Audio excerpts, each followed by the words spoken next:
Kalwakurthy municipality పరిధిలోని నామినేషన్ల స్వీకరణ కోసం అన్ని ఏర్పాట్లు పూర్తి చేసినట్లు కమిషనర్ మహమ్మద్ షేక్ తెలియజేశారు. కలవకుర్తి మున్సిపల్ పరిధిలో మొత్తం 26,023 మంది ఓటర్లున్నారని, ఇందులో 12,975 మంది పురుషులు, 13,048 మంది మహిళా ఓటర్లున్నారని వెల్లడించారు.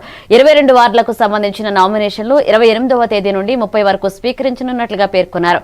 ఇక నామినేషన్ల స్వీకరణకు 8 మంది రిటర్నింగ్ అధికారులతో పాటు మరొక 8 మంది అసిస్టెంట్ రిటర్నింగ్ అధికారులను నియమించినట్లు తెలియజేస్తూ నామినేషన్ల ప్రక్రియ గురించి వివరించారు.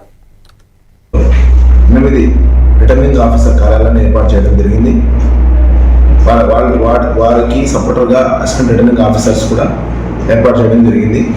దాంతోపాటుగా ఈ రోజు నుంచి 28 అంటే ఈ రోజు నుంచి 30 వరకు, అదే రోజు 3rd ఫిబ్రవరి రోజు 3 గంటల తర్వాత ఫైనల్ చేయడం జరుగుతుంది. డేట్ ఆఫ్ పోల్ 11th రోజు, కౌంటింగ్ మొత్తం రిజల్ట్స్ 13th రోజు, ఫిబ్రవరి 13th రోజు ఫైనల్ చేయడం జరుగుతుంది. Final publication of voter list ప్రకారం మా కల్లకుర్తి మున్సిపాలిటీలోని 22 వార్డులలో టోటల్ 26,023 మంది ఓటర్స్ ఉండడం జరిగింది. దానిలో మేల్ 12,975, ఫిమేల్ 13,048 మంది. ఇప్పుడు 5 వరకు లైన్లో ఉండేసి లోపలికి ఎంటర్ అయితే ఒక లైన్ ప్రొలాంగ్ ఉండగా తీసేసుకుంటాము. 5 తర్వాత ఎంటర్ అయితే తీసుకోవడానికి ఉంటుంది, డేట్ తీసుకుంటాను. మళ్ళీ ఆ లాస్ట్ డే రోజు కూడా అంతే, 5 days అప్ టు 5 వరకు.